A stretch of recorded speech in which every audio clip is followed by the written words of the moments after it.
Hi, this is Sanjay Gangal from GIS Cafe. I'm here with Shavana Johnson, President of Global Marketing Insights.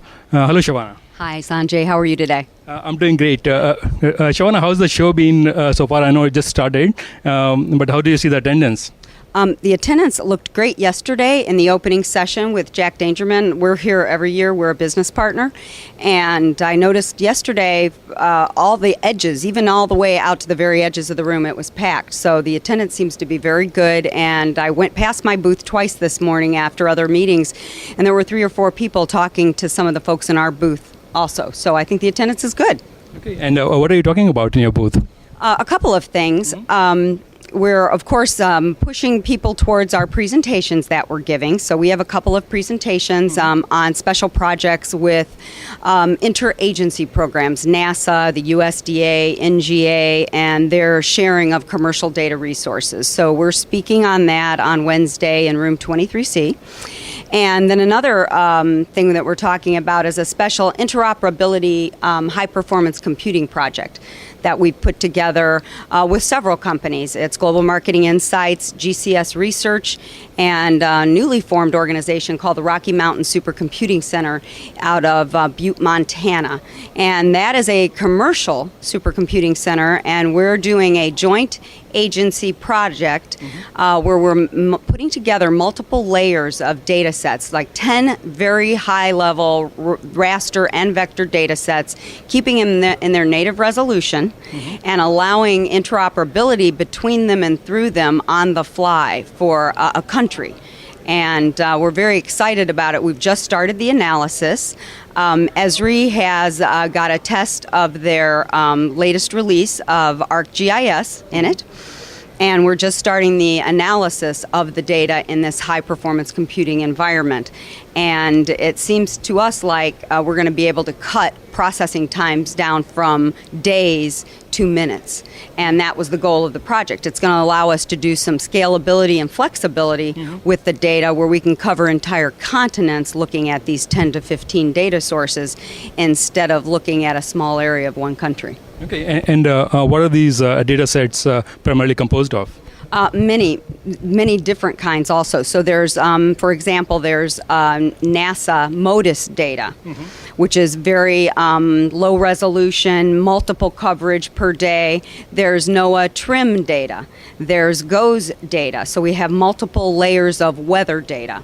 We have multiple layers of imagery data. So we're also, besides the coarse resolution of MODIS, we are using Landsat and the Indian AWIFS sensors at 56 and 30 meters. And then there's also high-resolution data sets in there provided by Digital Globe, which is less than meter data.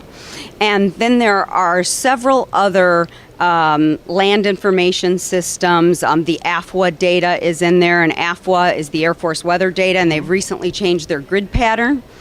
Well, this is data that we're looking at in a 30-year period. So it's not just data of one location, one time. It's data over a 30-year period so that we can look at land cover, land use changes, crop changes with over 10 very large data sets. And how much data is there? Hundreds and hundreds and hundreds and hundreds of gigabytes for one country. Wow. And how can people find out more about this data set and how to use them? Well, this is a pilot project, and we just delivered it in an open forum a couple weeks ago at a conference called ComGeo in Washington, D.C., with the Department of Energy. So we'll have press releases coming out about the project soon, and then we'll release another paper on the project at GeoEnt in November at the New Orleans, Louisiana location. So there'll be a paper being delivered by GCS Research and Global Marketing Insights then. And that will tell us how the real application of the project went. And so then we'll know what the next steps are going to be. But we're looking to move it from a country level to a continental level. And there's multiple government agencies involved. So the better the project does, the more they'll get involved, and we'll see where it goes from there. That's great. And can you also talk to us about the couple of papers you're presenting here? Here we are doing a couple of papers. They're focused on really looking at interagency cooperation and agriculture and global food security.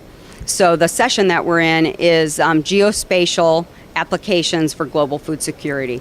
And we're presenting a paper that was started as a pilot project between the USDA and the National Geospatial Intelligence Agency.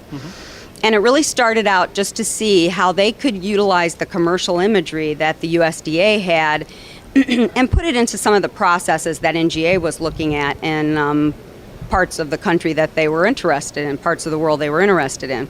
Well, that pilot project then turned into such a success, they are now looking at 5 countries together. So they've studied Iran, Iraq, Afghanistan, Syria, and others. And they're really looking at what's going on from a crop perspective in those countries, because global food security really impacts what goes on in a country, what the movements are in and out of a country, what the social climate and temperature is of the country.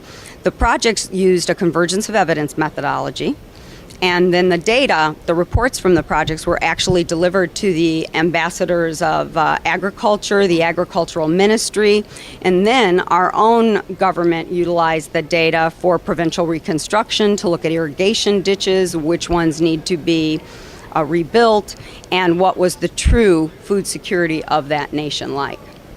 That's great. And how can our visitors find out more about these papers? Would they be published on your website? Yeah, they're also published in the ESRI proceedings. Okay. They are published on our website at www.globalinsights.com, and they can come to the the actual paper. It's tomorrow at 10:15 in room 23C.